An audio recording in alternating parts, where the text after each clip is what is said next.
Amen? Praise the Lord. Kasi po, yung pagkikisama, okay lang mga kapatid. Pero maging marunong tayo sa mga masamang ginagawa nila, huwag po tayo makisama.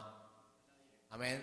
Otherwise, kung hindi ka nakikisama, ay pumunta na ka lang ng buwan. Para makaiwas ka sa mga taong ganon.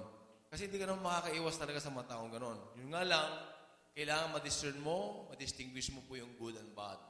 Amen? Pag nalaman mo po yun, mga kapatid, huwag ka nang makipimatok sa kanila. Amen? Kung masama na yung ginagawa nila, huwag ka nang makikisasaw doon. Amen? Kagaya ng isang prinsipyo ko noon, ako hindi pa mananampalataya. Kung gusto mo kung maging kaibigan, barkada, doon tayo sa tama. Kung tuturuan mo ko ng masama, kalimutan mo na lang ako. Amen? Magkalimutan tayo. Amen? Sabihin, no way na tayo po ay madadala na naman doon sa makamundong bagay, mga kapatid. Amen? Alalahanin natin, ang mga makamundong bagay ay kalaban ng Diyos. James chapter 4, verse 4. Amen? Kalaban ng Diyos. Pag gumagawa ka ng makamundo, kalaban mo ang Diyos. Amen? Nakikisama ka sa mga kasama mo, mali na yung ginagawa, nakikisama ka pa.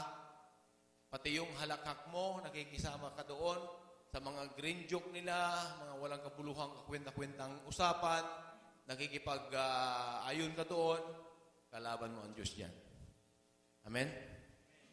Mag-ingat po tayo sa ating mga acquaintances, yung mga nakakasama, mga kapatid. Amen? Dito po. Ito po yung hanapin ninyo. Amen? Sigurado ako doon. Sabi mo sa katabi mo, sigurado ako. Yan.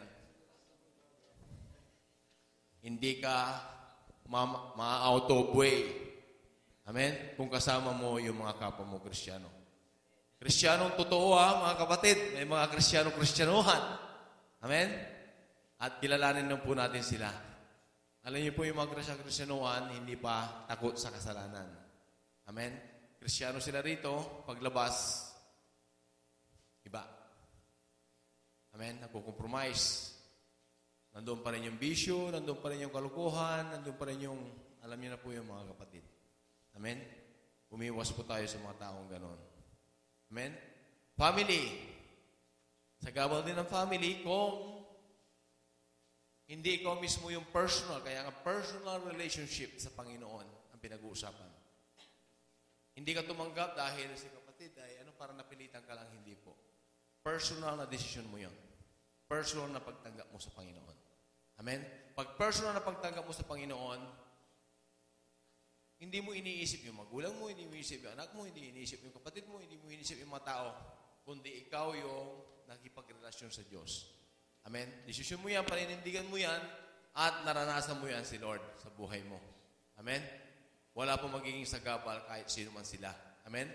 Kaya nga sabi ng Lord sa Luke 14, 26-27, hindi ka pwede magiging disipulo ng Panginoon kung isinasalang-alang mo pa yung nanay mo, tatay mo, anak mo, etc., etc.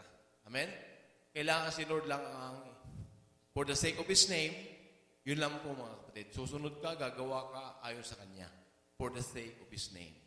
Amen? Hindi for the sake of your mother, dahil kay mother ko, ayaw ko po. Amen?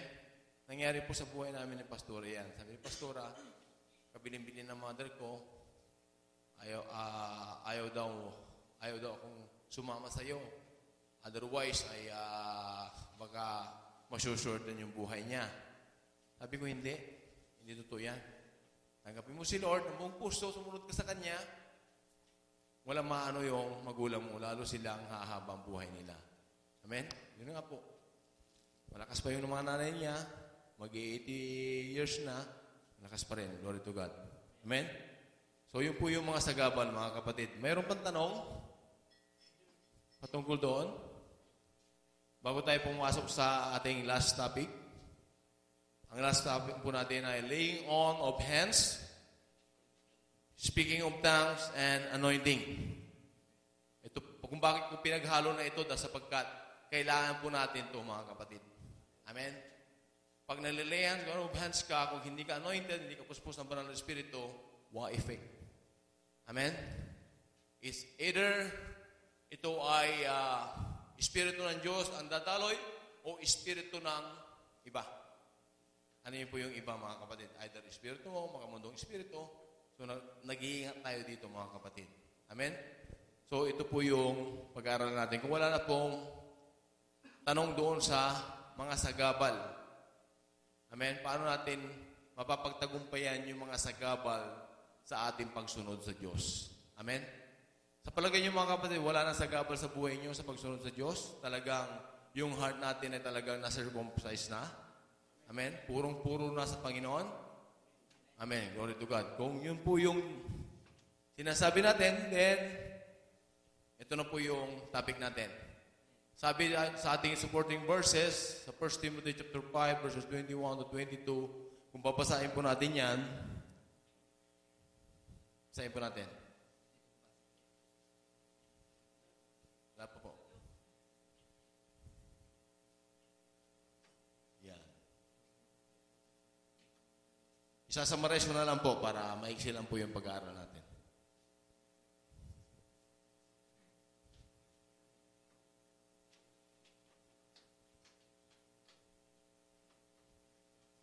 Yan po. Pinagbibilinan kita sa paningin ng Diyos at ni Yesu Kristo at ng mga anghel na hinirang na iyong ganapin ang mga bagay na ito na walang pagtanggi o pagtatangi na huwag mong gagawin ang anumang magayo. Huwag mong ipatong na madalian ang iyong kamay, yung mga kamay, sa kanino man. Ni huwag kang makiramay sa mga kasalanan ng iba. Ingatan mong malinis ang iyong sarili. Mga kapatid, mayroon pong babala ang Diyos. Bago mo patungan o ipatong ang kamay mo sa isang tao, see to it na ikaw ay malinis. See to it na ikaw ay spirit-filled. See to it na ikaw ay ginagabayan ng banal na Espiritu. See to it na ang dadaloy ay mula sa banal na Espiritu. Amen? Otherwise, delikado po yung papatungan mo pati ikaw. Amen? Ito po yung pag-iingat ng Panginoon na sinasabi sa atin. Amen? That is why whenever I call the congregation to raise their hand at ipatong ang kamay, I always quote that verse in Deuteronomy 28 verse 8. Ang lahat ng papatungan ng ating kamay ay pagpapalain ng Panginoon. I am calling out and I'm declaring it that our hand will be a channel of blessing of the Lord. Amen? And I declare it, that means to say, ginabayan ng Panginoon ang bawat kamay na nakataas. Amen? Because we declare it in the name of Jesus. Amen? Pero tayo mga kapatid, individually, nagpapalinis tayo sa banal na Espiritu. Humingi tayo ng tawad. Amen? Nagpapakupuspos tayo. Ito po yung requirement ng pagpapatong. Amen? Because once na pinatong mo yung kamay mo, meaning to say, you are daluyan ng pagpapala. Amen? Kinakatagpo ng banal na Espiritu ang lahat ng pangangailangan ng isang taong pinatungan mo ng kamay. Ano man pangangailangan niya, ito po'y healing, ito po'y comfort, kagalingan, ano man niyang bagay, blessing yan, mga kapatid, o pagtanggap, magaganap, mga kapatid, kung ikaw ay kasangkapan. Amen? Good vessel ng Panginoon. Amen? Kaya po, sinisiyasat natin yung sarili natin. Kailangan puspusun tayo. Kailangan nandun po yung ating paghingi ng tawad sa Diyos para malinis tayo, mga kapatid, upang sa ganon, yung dadaloy sa atin ay tamang pagdaloy at pangangailangan ng taong pinatungan nating ating kamay. Amen? Sapagkat, kuminsan, hindi mo alam yan, mga kapatid, pero sabi ng Panginoon sa 1 Corinthians 2, verses 10 to 12, alam ng banal na Espiritu ang anumang bagay na mayroon yung tao. Amen? Katatagpuin niya yon. Amen? Alalahanin natin, mga kapatid, dito po nangangailangan ng anointing isang tao, mga kapatid. Amen? Sapagkat ikaw ay magpapatong ng kamay. Amen? Alalahanin natin yung anointing is given to us but not for us. It is for the service to other people. Amen? If God anointed me, that is given to me but not for me. That is why I am imparting it. Mayroon pong laying of hands. Amen? The anointing of God will flow through impartation of the leader. Amen? Pag ikaw ay ginamit ng Panginoon para impart, ano ba yung impart sa Tagalog? Isalin. Amen? O ipamana or ipagkaloob. Amen? Sa isang tao, magaganap yun, mga kapatid. Hindi galing sa akin, anointing galing sa Diyos. Dadaloy lang sa akin. Ako po yung sa kasangkapan. Likewise, ganoon din po kayo, mga kapatid. Dadaloy din sa inyo. Pero, mag-ingat, sabi ng Panginoon, mag-ingat. Mag-ingat na ikaw ay puspos, ikaw ay malinis, bago ka magpatong ng kamay. Otherwise, ang pinatungan mo, magtatransfer po yung spirit. Yung spirit mo, magtatransfer po dyan sa pinatungan mo ng kamay. Kung mayroon kang sakit, makasalanan ka, ganito pa yung mga ginagawa mo sa buhay, makamundo ka pa, nagpapatong ka ng kamay sa isang taong nangangailangan ng kagalingan, hindi gagaling yung mga kapatid. Amen? Kasi hindi ka karapat-dapat na daluyan ng pagpapala ng Diyos. Amen? Hinahanda natin yung ating sarili. Amen? Kuminsan nagkakasala tayo, nagkukulang, pero humihingi tayo ng tawad sa Diyos, nililinis niya tayo. Amen? Ito yung provision ng Lord, ito po yung grace ng Lord sa buhay ng bawat isa sa atin. Tayo po ay anytime kayang linisin ng Lord sa ating mga kasalanan. Kung tayo lalapit sa Kanya, sabi ng 1 John 1:9. Amen? If we confess our sins, He is faithful and just to forgive us and to purify us from all unrighteousness. Ito po yung babala ng Panginoon. Amen? So makikita po natin, mga kapatid, magkakaroon din ito ng manifestation, marahil. Amen? Yung mga gift ay lalabas. Mga gift, sabi ko, sapagkat na yung gift po yung binanggit sa Biblia sa 1 Corinthians 12, verses 1 to 11. Amen? And yung gift of faith, gift of discerning spirit, gift of prophecy, gift of miracles, gift of healing, gift of interpretation of tongue, gift of tongues. Amen? Gift of knowledge in the Word of God, gift of wisdom, the Word of God. Amen? Siya po yun, mga kapatid. Amen? Magmamanipis po ito habang ikaw ay nagmi-minister, pinapatungan mo ng kamay ang bawat isa. Amen? When the Spirit of God moves at handa ang iyong sarili, matatanggap mo ang bawat gift na ipagkakaloob ng Banal na Espiritu sa atin. Amen? Even the speaking of tongues. Amen? Speaking of tongues in 1 Corinthians chapter 14, verses 8 to 24, mababasa po natin, mga kapatid. Basahin po natin. Dahil yung pag-aaral na ito ay halo ng laying of hands, speaking of tongues, and the anointing. Amen? So ito po ay magkakasama. Sabi ng 1 Corinthians chapter 14, kung babasahin po natin yon, mga kapatid, ito po yung umpisa natin sa verse 1.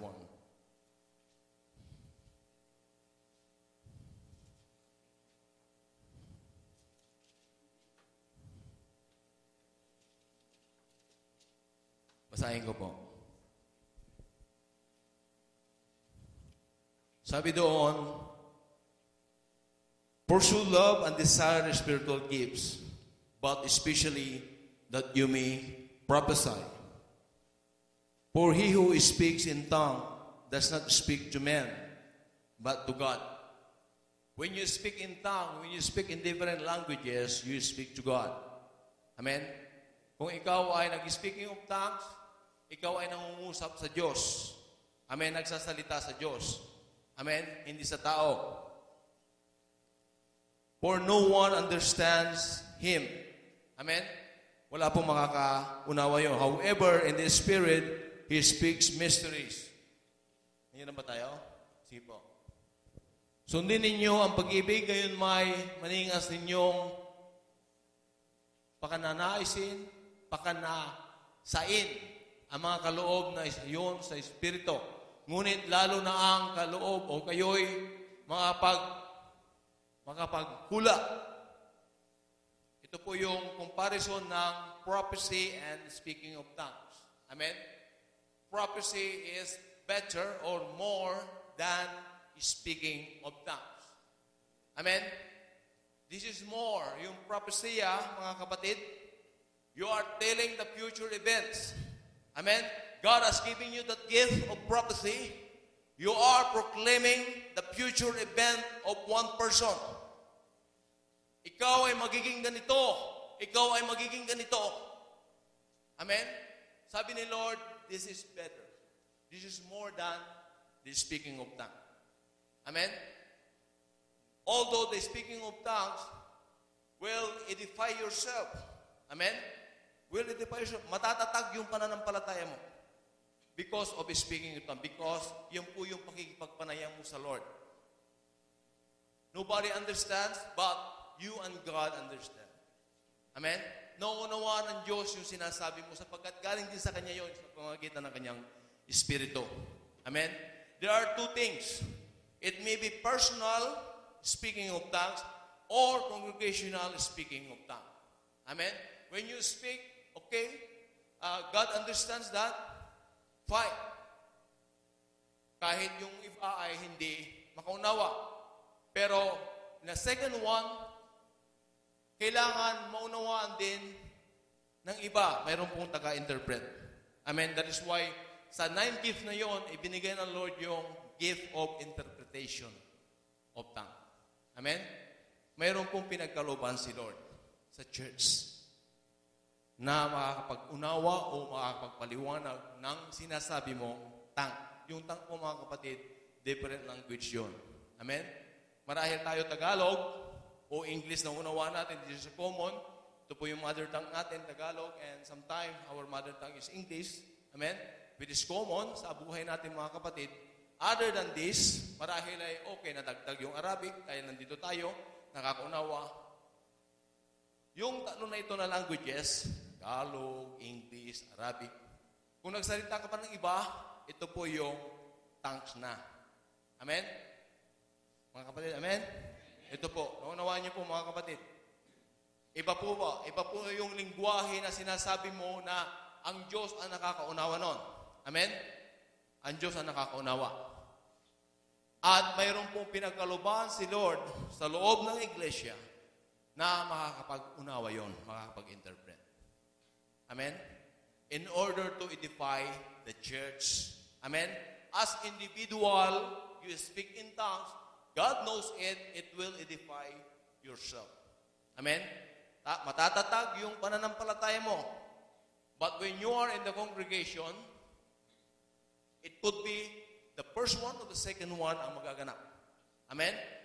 Either mayroon pong tagapag-interpret or ikaw mismo lang, personal. Amen? Sa'yo yun. Amen? Naunawaan ng Diyos. Nai-edify po yung sarili mo, meaning to say, yung faith mo, tumatatag, tumataas. Amen? Itong pangalawa, ito po yung mas mainam kung mayroon pong makakapag-interpret upang sa ganon, ma-edify yung church. Nakuha niyo po mga kapatid? Amen. Ito po yun, mga kapatid. Naunawaan natin. Ito po ay gift. Ito po ay, sometimes, dinidesire ito. Sometimes, ito po ay kumikilos sa magitan ng banal na Espiritu. Amen? This is an impartation. Amen? When the leader has this gift, and when he imparts, if you believe in God, you will receive it. Amen? When the leader is anointed by God, you will receive this different gift that the leader possesses. Amen? Kung ano yung mayroon ang leader, matatanggap mo yan. Kung naniniwala ka, kung nagpapasakop ka, gagamitin mo yan for the glory of God. Amen? Ito po yung maliwanag na sinasabi ng Panginoon. Naunawa natin, na shortest way, ang speaking of tongue. How about the anointing of the Lord? Who wants to be anointed by the Lord? Amen? Anointing is asking God. Amen? First of all, you have to repent your sins. Amen? Repent. Sabi ng Acts 2:38, repent and be baptized in the name of Jesus and you will receive the gift of the Holy Spirit. Amen? Repent. Kailangan maging malinis ka sa harapan ng Panginoon. Amen? And the second one is obey. Acts 5:32. Amen? This is the witness of the Spirit and you when you obey. Amen? When you obey. When you obey God, you will receive it. Amen? When you obey God, will you receive it? Amen? When you obey God, things are changes. Amen? Things are transformed in your life. Amen? When you obey. And the third one, well, after na ikaw ay nag-confess kay Lord, nag-repent, humingi ka ng paglilinis, sumunod ka sa Panginoon. And third is, you have to ask. You have to pray. Amen? Nagdi-deserve pa kayo, mga kapatid? Na patuloy na i-anoint tayo ng Panginoon? Anointing is not on one occasion alone. Amen? Once you receive it, then magpatuloy ka na humingi ng humingi. Amen? At magpagamit sa Panginoon, dadagdag yan, mga kapatid. More and more. Amen? Malilibel up ka na malilibel up. Amen? Madadagdagan na madadagdagan yung anointing mo. Anong gamit ng anointing, mga kapatid? You will be effective, powerful in ministering. Amen? This is used for the ministry, mga kapatid. Amen? Para lalo kang maging epektibo, maging powerful kang mag-minister, kailangan mo ng anointing ng banal na Espiritu. Amen? Ano ang gagawin mo? Kailangan ay humingi ng pagsisisi sa Diyos, pagpalinis ka. Pangalawa, ito ay sumunod ka, you have to obey in Acts 5:32. And third, you have to ask or pray in Luke 11:13. Amen? If your father mismo ay nakapagbigay ng good gift, how much more ang banal na Espiritu? Ang Diyos ay hindi pagkakalubang banal na Espiritu sa iyo. Amen? Na ibibigay niya. Ito po yung simplest study, mga kapatid, ng laying on hands, gift of tongues, and anointing. Now, who wants to be a minister someday? Amen? Sino po ang nais na magamit ng Panginoon mightily? Amen? Sino po?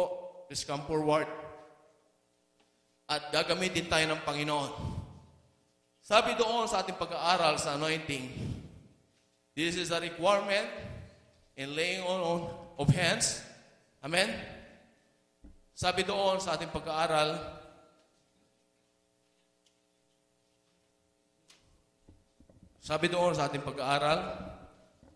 first, if you want to be anointed, you have to repent. Second is to obey. How you obey, my dear brothers and sisters? How you obey the Lord? Paano ka susunod sa Panginoon? Makakasunod ka lamang kung ibibigay mo ang buhay mo kay Lord. Kung handa mong ibigay ang buhay mo kay Lord, then handang-handa rin siyang ipagkaloob sa iyo. Amen?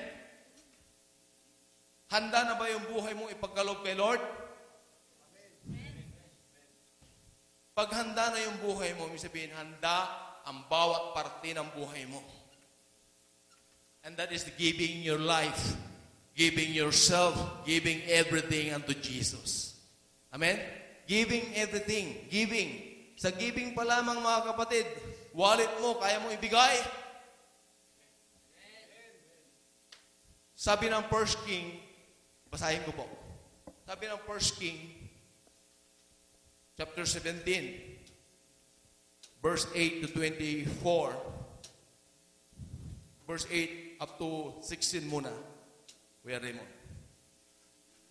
1 King chapter 17, verses 8 to 16. Sabi doon, and the word of the Lord came unto him, arise, get thee to Zarephath, which belong to Zion, and dwell there. Behold, I have commanded a widow woman there to sustain thee. Ito po yung si Elijah, nung siya ay nag-proclaim ng drought sa buong Israel. Amen? Nagkaroon po ng drought. Amen? So wala na makain ng mga tao, pati siya wala na rin makain. Amen? And then the Lord spoke to him, punta ka doon sa Zarephath, at mayroong balong isang babae doon, siya yung magsusustento ng iyong pagkain. Amen? In verse 10, so he arose and went to Zarephath, and when he came to the gate of the city, behold, the widow woman was there gathering of sticks. And he called to her and said, fetch me, I pray thee, a little water in a vessel, that I may drink. And as she was going to fetch it, he called to her and said, bring me, I pray thee, a morsel of bread in thy hand. Makikita natin, mga kapatid, ang sabi ni Elijah sa balong babae, ipaghanda mo ako ng tinapay. Amen? Dahil ito ang sinabi ng Panginoon, ipaghanda mo ako ng tinapay. Pero ang sabi ng babaeng balo, ito na lang, kakapiranggot na. Kakapiranggot na yung arena ko at ito ay para sa ikakabuhay ng aming mag-ina. Kasi meron po siyang anak na bata. Amen? Ito na lang yung isang kusing, isang lutuan na lamang, sabi niya, para sa aming dalawang mag-ina. Ibibigay ko pa sa iyo. Pag binigay ko, mamamatay kaming dalawa. Amen? So kung titingnan po natin yan in verse 12-16, and she said, as the Lord thy God lives, I have not a cake, but a handful of meal in a barrel, and a little oil in a cruse. And behold, I am gathering 2 sticks, that I may go in and dress it for me, and my son, that we may eat it and die. And Elijah said unto her, fear not, go and do as thou hast said. But make me therefore a little cake first, and bring it unto me after thee and for thy son. Sinasabi ni Elijah rito, ako ang unahin mo bago yung para sa inyo. Dahil ito ang sinabi ng Panginoon. Amen? Mga kapatid, Elijah represents God in this story. Amen? Unahin mo si Lord bago yung pangangailangan mo. Unahin mo si Lord bago yung pangangailangan mo. Amen? If you want to be anointed by God, first of all, repent, and second is obey. When you say obey, you will give all your life to Jesus. Amen? You will all give your everything to Him, to God. Amen? Sinasabi rito, kung sinasabi yung binibigay mo yung buhay mo, ibibigay mo lahat ng mayroon ka para ikaw ay kagamit-gamit sa Panginoon. Amen? Para ikaw ay maging kagamit-gamit sa Panginoon. Makikita natin mga kapatid, sa verse na susunod, and Elijah said unto her, fear not, go and do, and verse 14, sabi doon, for thus says the Lord God of Israel, the barrel of meal shall not waste, neither shall, pwedeng itagalog natin kuya, para no? 14, gawin na po natin Tagalog. Ito po, sabi na Elijah, unahin mo ko bago yung sa inyo na mag-anak. Amen? Sapagkat ganito ang sinabi ng Panginoon ng Diyos ng Israel, ang gusi ng harina ay hindi makukulangan. Amen? Ang ibig sabihin, pag inuna mo ang Diyos, hindi ka magkukulang. Hindi ka pagkukulangin ng Panginoon. Amen? If you put God first in your life, God will sustain and will provide everything you need. Amen? So ang sabi ng Panginoon, o ang banga ng langis man ay mababawasan hanggang sa araw ng pagpaulan, Panginoon, sa ibabaw ng lupa. At siya yumaon at ginawa ang ayon na sabi ni Elias at kumain ang babae at siya at ang kanyang sambayanan ng maraming araw, mga kapatid. Meaning to say, many days. Amen? Lifelong. Amen? Ang gusi ng harina ay hindi nakulangan. Ang gusi ng harina ay hindi nakulangan o ang banga ng langis man ay nabawasan. Amen? Ayon sa salita ng Panginoon na kanyang sinalita sa mamagitan ni Elias. Amen? Pag sinabi ni Lord, put God first, put me first before everything or anything, hindi ka pagkukulangin ng Panginoon. Amen? Hindi kanya pagkukulangin ng Panginoon sa lahat ng iyong pangangailangan sapagkat ang lahat ng yan ay pinagkakaloob ng Panginoon. Sabi ng Matthew 6:33, seek ye first the kingdom of God and His righteousness, and all these things shall be added unto you. Amen? Pag inuna mo si Lord, hindi kanya pagkukulangin because katatagpuin niya ang lahat ng iyong pangangailangan. When first God taught me this word, Lord, this is my life. I surrender my life unto Jesus. I give as I could. Yung kusina, ano man laman yan, Lord, magagamitin mo para sa iyong simbahan. Lord, yung sasakyan, Panginoon, katiwala lang ako dyan, gamitin mo, Panginoon, para sa iyo. Amen. Yung buhay namin mag-asawa, pamilya, gamitin mo, Panginoon. Yung bulsa namin, yung aming wallet, Panginoon, Lord, we will give the 10% of our income. We will give the offering. Lord, ipagkakalob namin, Panginoon. Lord, yung mga gamit namin, Panginoon, printer, computer, fan, everything, anong vacuum, ano man yan na mayroon kami, Lord, gamitin nyo, O God, para sa iyong ikakaluwalhati. Amen. Everything, mga kapatid, na mayroon tayo, ipagamit natin sa Panginoon sapagkat tayo katiwala lamang sa Kanya. Amen. Pag naganap ito, mga kapatid, this is it. The anointing of God will blow upon your life. Amen. And it will be increased and increased more and more as you obey God in your life. Ito po yung pinapasabi ng Panginoon. If you want to be anointed by God more and more, you have to repent your sins. You have to obey God in everything. Give your life, give everything, offer everything unto God. In Romans 12 verse 1, this is also a giving. Offer your life as a living sacrifice, holy and acceptable to God. Offer your life as number 1, a living sacrifice. Number 2, holy. Number 3, acceptable to God. Amen? Is it acceptable to God? Is it you are alive now that you're offering your life to God? If that is so, my dear brothers and sisters, prepare the blow of the anointing of the Lord. As I lay all my hands upon you, you will receive the anointing of the Lord. Kakayera sandaraya, mababa sandaraya. You will receive the speaking of tongue. Oh, kakaraya sandaraya, mababa sandaraya. Iyakaraya sandaraya, mababa sandaraya. Iyakaraya sandaraya, mababa sandaraya. Oh, iyakaraya sandaraya. Oh, iyakaraya sandaraya. Oh, hallelujah. If you want to receive that gift, prepare your heart to be open to God.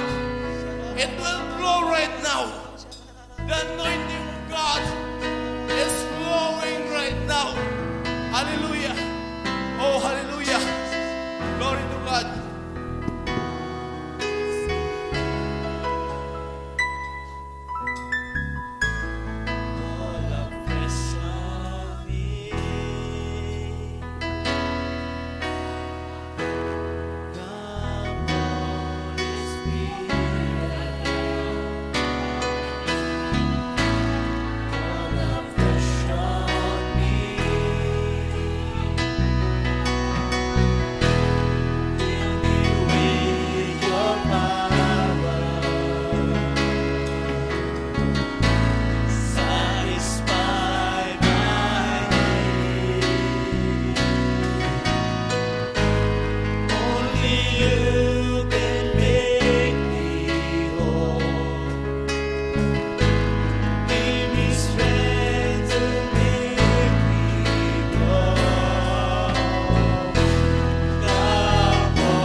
All of your strength. Holy Spirit, move.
the right time to refresh our mind and heart as we receive the gift of the Holy Spirit. This is the time of refreshing. Oh, hallelujah. Oh, hallelujah. Everybody get up. This is the time of refreshing. Oh, hallelujah.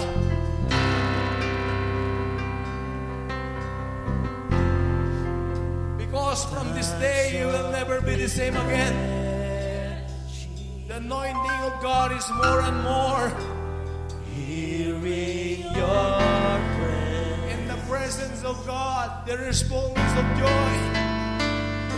In the presence of God, there is power, there is blessing, there is anointing. and be with you. Times of refreshing.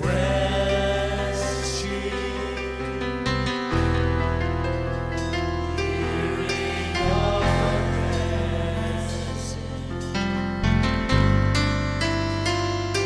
Greater blessing than being with you. Hallelujah. Holy is the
is no greater joy, Lord, than being with you. Yes, Lord, there is no greater joy, Lord, than being with you.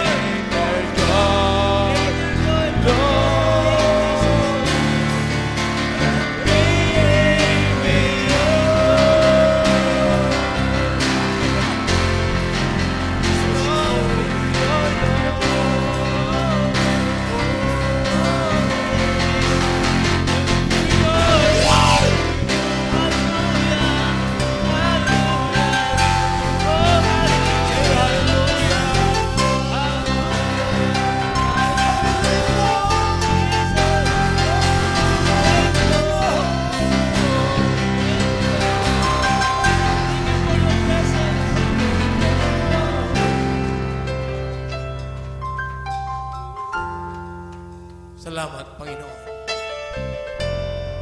Lord, salamat at walang katapusang pasasalamat. Amen. Tunay nga, Panginoon, yung kagalakan ay hindi masukat, Panginoon. Salamat, Panginoon, O God, na tunay nga, O God, napakatapat mo sa buhay namin. Lagi mong ipinaparanas, Panginoon, yung special anointing mo, Panginoon, sa lugar na ito. Salamat, Panginoon, sa malaking presensya mo palagi, Panginoon.